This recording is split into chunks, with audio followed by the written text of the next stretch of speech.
Good morning students, welcome you all. I am Nidhi Goel, Assistant Professor ABST. बच्चों, हम लोग अपना income tax में income from business and profession continue कर रहे थे। हमने अपने लास्ट लेक्चर्स में ये भी देखा कि इन पर बेस्ड जो भी प्रोविजंस हमने पढ़े हैं उन पर बेस्ड प्रॉब्लम्स को किस तरीके से सॉल्व किया जाता है। ठीक है, हमने उसे सॉल्व करना सीखा।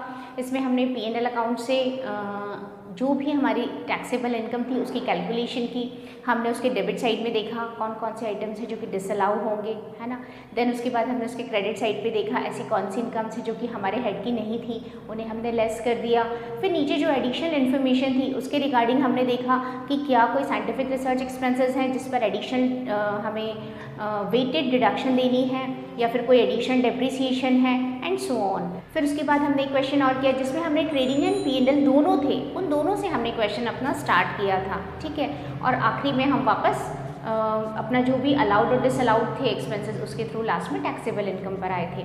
बच्चों, आज हम इसमें एक क्वेश्चन और करेंगे, एक प्रॉब्लम हम और लेते हैं जिसमें हम ये देखेंगे कि अगर हमें रिसीट एंड पेमेंट अकाउंट दिया हुआ हो। रिसीट एंड पेमेंट अकाउंट का मतलब है जो कि कैश सिस्टम पर बेस्ड होता है। रिसीट एंड पेमेंट अकाउंट, जितना कैश आपके पास आया आप उसकी एंट्री कर देते हैं, जितनी आपने पेमेंट्स की उसकी आप एंट्री कर देते हैं। इससे कुछ फ़र्क नहीं पड़ा कि आपका कौन सा अमाउंट आउटस्टैंडिंग है या आउटस्टैंडिंग था। एक्चुअल रिसीट्स की एंट्री यहाँ पर की जाती है और एक्चुअल कैश पेमेंट्स की, है ना। तो आज हम एक क्वेश्चन लेते हैं और देखते हैं कि किस तरीके से हम रिसीट एंड पेमेंट के बेसिस पर अपने क्वेश्चन को सॉल्व करेंगे। ओके, देखिए problem.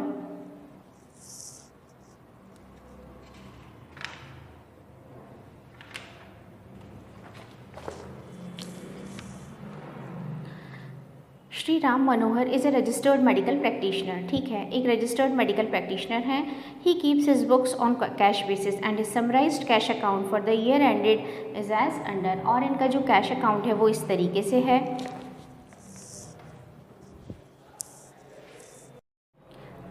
He keeps his books on cash basis and his summarized cash account for the year ended 31st March is as under। ठीक है, उनका एक कैश अकाउंट दिया हुआ है 31 मार्च 2019 को। ठीक है, देखिए बच्चों, डेबिट साइड पे सारी रिसीट्स होती हैं और क्रेडिट साइड पे पेमेंट्स होते हैं। रिसीट एंड पेमेंट अकाउंट में यही उसने हमसे कहा है। कैश बेसिस का मतलब ओपनिंग बैलेंस डेबिट साइड पे, then loan from bank, sale of medicines, consultation fee, visiting fee, rent from house property, gift from father in law. ठीक है, अब देखिए इसमें लोन फ्रॉम बैंक, बैंक से आपने लोन लिया है। ठीक है, ये आपका नॉर्मल हमने मान लिया बिजनेस के लिए लिया होगा। सेल ऑफ मेडिसिन्स, मेडिसिन से सेल आपकी इनकम है। कंसल्टेशन फ़ी भी आपकी इनकम है क्योंकि आप एक रजिस्टर्ड मेडिकल प्रैक्टिशनर हैं। विजिटिंग फ़ी भी है आपकी income. Rent from house property, house property से अगर आपको कोई भी रेंट रिसीव होगा तो हाउस प्रॉपर्टी में जाएगा। Gift from father in law, father in law से मिलने वाला गिफ्ट फ्री है। ठीक है, अब देखिए पेमेंट साइड पे परचेज ऑफ मेडिसिन्स, ठीक है, अलाउड एक्सपेंस है। बुक्स परचेज जिस पर डेप्रिसिएशन दे देंगे। जनरल एक्सपेंसेस अलाउड हैं। मोटर कार एक्सपेंसेस अलाउड हैं अगर आपने इन्हें पर्सनल यूज़ में नहीं लिया तो। Salaries, rent of dispensary, telephone expenses allowed हैं, लेकिन पर्सनल एक्सपेंसेस अलाउड नहीं हैं। लाइफ इंश्योरेंस प्रीमियम पर्सनल है, अलाउड नहीं है। ठीक है, interest on loan from bank, bank से आपने लोन लिया और उस पर इंटरेस्ट दिया तो हम क्या एज्यूम करेंगे, जब तक अदरवाइज स्टेटेड ना हो, नहीं बताया गया हो कि ये बिजनेस के लिए लिया गया है। इंश्योरेंस प्रीमियम कार का और प्रॉपर्टी का, हाउस प्रॉपर्टी पे तो आपको प्रीमियम की कोई डिडक्शन मिलती ही नहीं है क्योंकि वहाँ पर आपको 30% स्टैंडर्ड डिडक्शन मिल जाएगी। हाँ, कार पर आपको प्रीमियम की छूट मिल जाएगी। ठीक है, then local taxes, local taxes मतलब म्यूनिसिपल टैक्सेस रेंट में से लेस हो जाएंगे। ट्रैवलिंग एक्सपेंसेस पर्सनल है तो कोई रिबेट नहीं मिलेगी इसकी।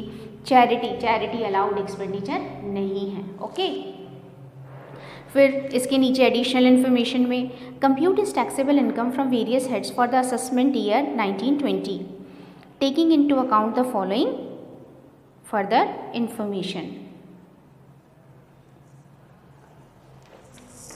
जो असेसमेंट ईयर हम 2021 की बात कर रहे हैं तो हम उसी को लेते हैं। इसमें देखिए 1/2 motor car expenses are in respect of his personal use. Car expenses का आधा, हाफ उसने पर्सनल यूज़ में लिया है, इसका मतलब है कि केवल हाफ की ही यहाँ पर डिडक्शन दी जाएगी। Second, following expenses were unpaid on 31 March 2020, rent of dispensary for 4 months, telephone bills for ₹280। बच्चों हमने यहाँ बात की कि हम कैश बेसिस पे अपना अकाउंट मेंटेन कर रहे हैं, ठीक है, और कैश बेसिस पे तो जो एक्चुअल में पेमेंट किया है उसी की डिडक्शन दी जाएगी। अब नीचे वाले एक्सपेंसेस अगर अनपेड हैं तो उनको रहने दीजिए, उससे हमें कोई काम नहीं है, हम इसको कुछ भी एडलेस नहीं करेंगे, ठीक है। ऊपर जो उसने हमें टेलीफोन एक्सपेंसेस दिए हैं इसका मतलब वो सारे पे किए हैं उसने, और रेंट ऑफ डिस्पेंसरी भी पूरा पे किया है। Consultation fee include receipt of ₹6,000 as advance for attending a medical camp in April 2020। 6,000 उनको एडवांस मिला है, रिसीट हुआ है, तो जब एक्चुअल में रिसीट हुआ है तो फिर वो इंक्लूड हो जाएगा, ठीक है, चाहे वो एडवांस ही क्यों ना हो। Written down value of motor car on 1/4/19 was this, it was purchased after 31 March 1990। तो मोटर कार पर कितना 15% एप्रिसिएशन चार्ज हो जाएगा, लेकिन ध्यान दीजिए चूँकि कार का हाफ यूज़ पर्सनल हो रहा है तो हम डेप्रिसिएशन की भी केवल हाफ की ही डिडक्शन देंगे यहाँ पर, है ना। Books have been purchase for professional use, तो प्रोफेशनल यूज़ की बुक्स पर 40% डेप्रिसिएशन हम पढ़ चुके हैं पहले। Value of opening stock and closing stock of medicine was this, बच्चों मेडिसिन की ओपनिंग और क्लोजिंग स्टॉक दिया है उसने हमें, और यहाँ उसने हमें परचेजेस दी हैं 12,000 की, तो हम देखेंगे कि एक्चुअल में हमने कितनी मेडिसिन यूज़ की, यानी opening stock at purchases less closing stock. तो आपने जितनी अमाउंट की मेडिसिन कंज्यूम की ना, आप सिर्फ उतना ही लेस करेंगे, ठीक है। बस अब आपको इस अकॉर्डिंग क्या निकाल लेना है, मिस्टर जो राम मनोहर हैं उनकी असेसमेंट ईयर 2021 के लिए कैलकुलेशन करनी है। तो देखिए हम इसे सॉल्व करते हैं।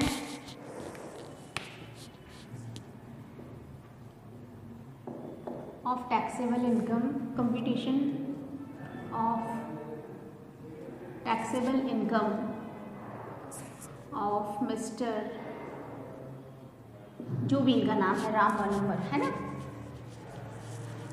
Ram Manohar, for assessment year 2021 के लिए हमें इसको कैलकुलेट करना है। फाइन, तो सबसे पहले बच्चों देखिए चूंकि ये कैश बेसिस पे लिया जा रहा है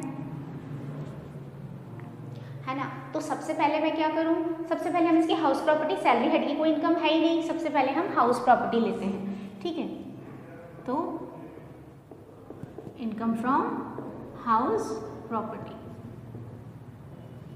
हाउस प्रॉपर्टी की इनकम के लिए देखिए सबसे पहले इस पे कितना रेंट रिसीव हो रहा है, क्वेश्चन में मेंशन है, हमें रेंट है हमारा 8,000 रुपये का, ठीक है। फिर इसमें से हम क्या लेस कर दें, जो भी म्यूनिसिपल टैक्सेस या लोकल टैक्सेस हैं 800 रुपये के, तो कितना अमाउंट आ गया 7200 रुपये, क्लियर। अब इस 72 में से हम क्या लेस करते हैं, याद कीजिए that is gross annual value, कि एनुअल वैल्यू क्या है, इट्स एनुअल वैल्यू भाई, ग्रॉस एनुअल वैल्यू के लिए तो कुछ और हमें मेंशन है ही नहीं।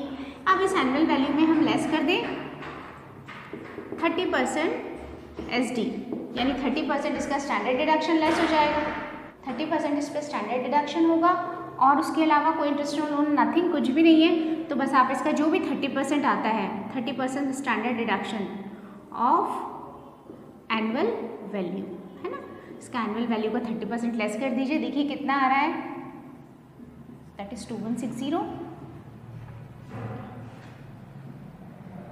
तो 5040 हमारी क्या हो गई, taxable income from HP, house property की इनकम आ गई 5040, क्लियर। ये तो हाउस प्रॉपर्टी हुआ।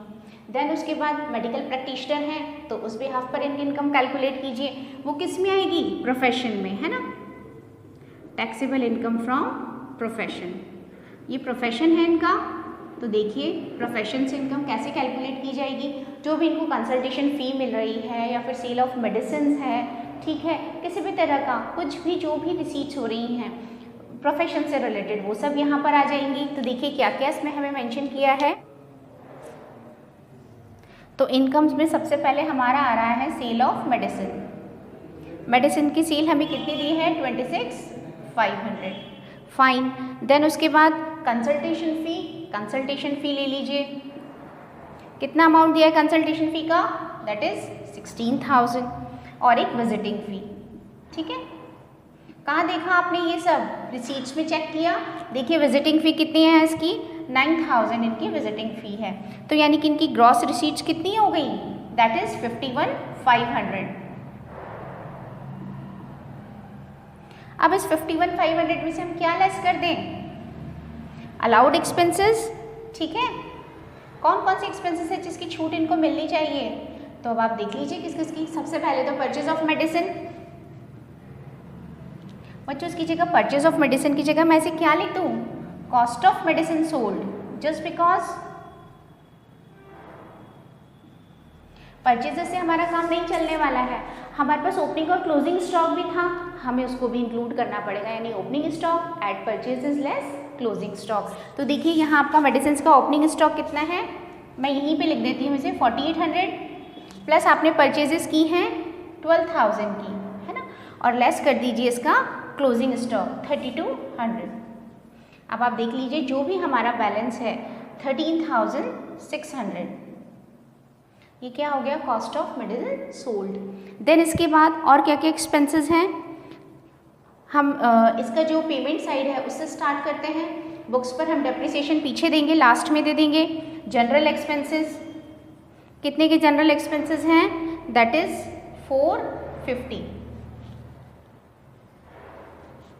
ठीक है, उसके अलावा और कौन कौन से एक्सपेंसेस हैं? देखिए motor car expenses. Motor car expenses का हम क्या करें? हाफ कर दें, जस्ट बिकॉज हाफ तो वो पर्सनल यूज़ के लिए ले रहा है, तो इसका half of motor car expenses 6000 है बच्चों, तो 6000 का हाफ हमने कर दिया 3000। ठीक है, देन उसके बाद सैलरीज हैं, सैलरीज में कोई दिक्कत नहीं है। रेंट ऑफ डिस्पेंसरी है, ये सब इनके बिजनेस के खर्चे हैं, तो इन सब में कोई दिक्कत नहीं है ना।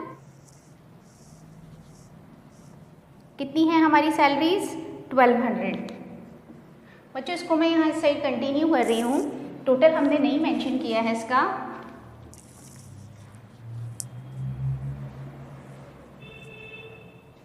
सैलरीज के बाद मैंने आपसे भी किस बारे में बात की थी? सैलरीज के बाद हमारा आ रहा है रेंट ऑफ डिस्पेंस। नंबर ले लेते हैं, कितना अमाउंट है? देखिए रेंट ऑफ डिस्पेंसरी का दैट इज 2400।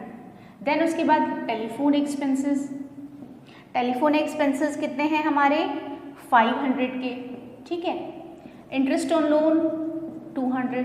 हम सब पॉइंट्स डिस्कस कर चुके हैं, पहले ही इन सारे प्रोविजंस को डिस्कस कर चुके हैं। जो भी एक्सपेंसेस अलाउड हैं उनको आप यहाँ पर लेस कर दीजिए। ठीक है, तो हमने ले लिया इंटरेस्ट ऑन लोन, कोई अदरवाइज इन्फॉर्मेशन नहीं है, तो बिजनेस का ही लोन है और उस पर इंटरेस्ट अलाउड हो गया। टेलीफोन एक्सपेंसेस आउटस्टैंडिंग थे, उससे कोई मतलब नहीं है, कैश बेसिस पे आप ले रहे हैं, तो पूरा पेमेंट हमने लेस कर दिया। ठीक है, देन इसके अलावा क्या है इसमें? देखिए नेक्स्ट एक्सपेंडिचर है हमारा insurance premium for car. Life insurance तो डिसअलाउ है, इंश्योरेंस प्रीमियम भी हाफ ही देंगे आप, जस्ट बिकॉज हाफ तो आपका पर्सनल है, आप खुद बियर कीजिए, उससे बिजनेस या प्रोफेशन बियर नहीं करेगा। तो हमारा इंश्योरेंस प्रीमियम 700 है, तो उसका मैंने हाफ कर दिया डायरेक्ट 350। ओके, देन उसके बाद डेप्रिसिएशन की हम बात करें तो depreciation on books professional use की हैं, इस पर कितना डेप्रिसिएशन चार्ज होगा? 40%।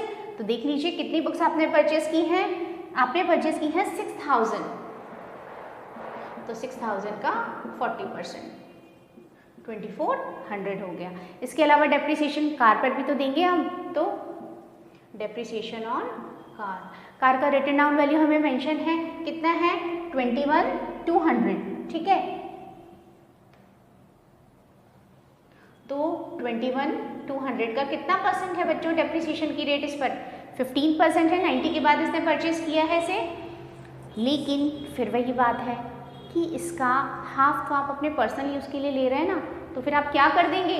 केवल हाफ की ही डिडक्शन यहाँ पर अलाउ होगी, बाकी हाफ आप खुद बियर करेंगे जो भी आपका खर्चा आएगा। तो कितना हो गया ये अमाउंट? 1590, ये हमारा डेप्रिसिएशन आया। ठीक है, और बच्चों एक बार आप फिर से सारे पॉइंट्स थॉरोली देख लीजिए, रिसीट्स में, पेमेंट्स में, एडिशनल इन्फॉर्मेशन में, कि कहीं कोई पॉइंट हमसे मिस तो नहीं हो गया, कहीं छूट तो नहीं गया है। तो एक बार आप ज़रा फिर से नज़र डालिए। इनकम फ्रॉम हाउस प्रॉपर्टी थी, टैक्सेस लेस कर दिए, स्टैंडर्ड डिडक्शन हो गया हमारा कंप्लीट है। इनकम फ्रॉम प्रोफेशन में आप देखिए इनकम रिसीट साइड पे 3 ही इनकम्स थी, तीनों हमने यहाँ पर ले ली है ना, sale of medicine, consultation fee and visiting fee, ठीक है। Allowed expenses, cost of medicine sold, opening add कर दिया, क्लोजिंग लेस कर दिया। देन उसके बाद हमारे जनरल एक्सपेंसेस हैं, हाफ मोटर कार एक्सपेंसेस, हमारी salaries, rent of dispensary, telephone expenses, interest on loan, half insurance premium and depreciation, ठीक है। एडिशनल इन्फॉर्मेशन में भी मुझे इसके अलावा और कुछ नहीं दिख रहा है। अगर आपके दिमाग में कोई डाउट आ रहा है तो आप एक बार फिर से चेक कीजिए, क्योंकि इन क्वेश्चंस में सबसे इंपॉर्टेंट चीज़ ये है, आप एक बार जब सारे प्रोविजंस लिख लेते हैं ना, उनका एडजस्टमेंट कर लेते हैं, उसके बाद भी आपको एक बार फिर से अपना P&L या रिसीट एंड पेमेंट चेक करना है और नीचे इन्फॉर्मेशन चेक करनी है कि कोई पॉइंट मिस तो नहीं हो गया है। अब हमारा जो भी बैलेंस आएगा वो हमारी क्या हो जाएगी, टैक्सेबल इनकम हो जाएगी इस हेड की, है ना। तो देख लीजिए, ये तो हाउस प्रॉपर्टी की इनकम थी। बिजनेस एंड प्रोफेशन की हमारी ग्रॉस रिसीट्स कितनी थी, 51,500। इसमें से ये जो सारे एक्सपेंसेस हैं, बच्चों यहाँ मेरा एक और इनर कॉलम की स्पेस नहीं थी मेरे पास, इसको आपको 51,500 के एक और इनर कॉलम, मेरे एक्सपेंसेस हो गए 25,690, ठीक है। और अब अगर मैं बात करूँ तो मेरी इनकम कितनी हो गई इसमें से 25,810, ये मेरी हो गई इनकम। हाउस प्रॉपर्टी की थी 5040, इसे मैंने इसलिए हटाया है क्योंकि मैं इनकी टोटल इनकम कैलकुलेट करूँगी, तो हाउस प्रॉपर्टी की इनकम प्लस प्रोफेशन की इनकम। इसके अलावा और किसी तरह की इनकम इनके पास है नहीं, कोई हेड में नहीं है। फादर इन लॉ से जो गिफ्ट मिला है वो टैक्स फ्री है, तो बस ये इनकी टोटल टैक्सेबल इनकम आ जाएगी। Total taxable income of mister जो भी रामानंद एंड सोनी जो भी हैं 5040 इसमें ऐड कर दीजिए।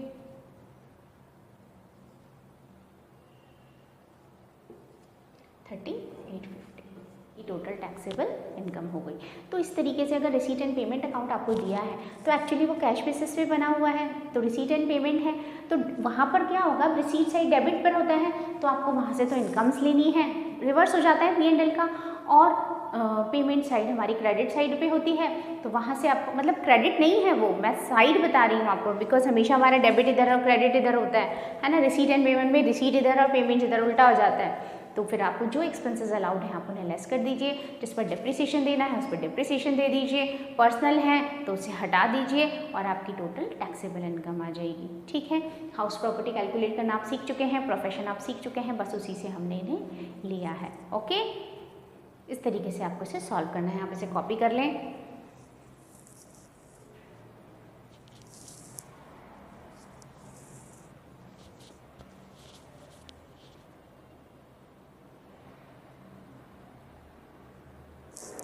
ठीक है बच्चों, आप लोगों ने क्वेश्चन कॉपी कर लिया। अब देखिए, इसमें इस पर्टिकुलर चैप्टर में हम बहुत सारे प्रोविजंस पढ़कर आए हैं, लेकिन आई होप क्वेश्चन के साथ साथ आपको ये सब इजीली लर्न हो जाएंगे। अब हम इसके अंदर कुछ स्पेशल प्रोविजंस पढ़ेंगे। स्पेशल प्रोविजंस से मतलब है कि कुछ पर्टिकुलर चीज़ों के लिए, जैसे कि अगर आप कॉन्ट्रैक्ट पर अपना बिजनेस करते हैं,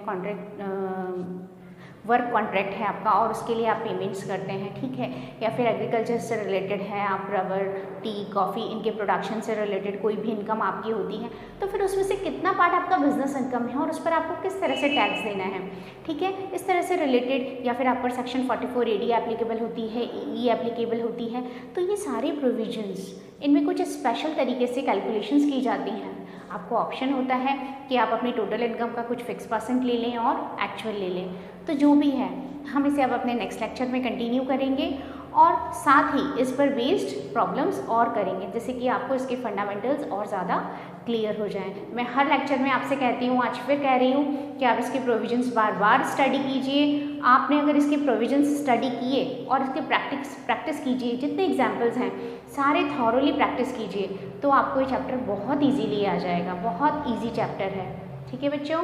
आज के लिए इतना ही, अब आगे हम अपना नेक्स्ट लेक्चर में कंटिन्यू करेंगे। Thank you.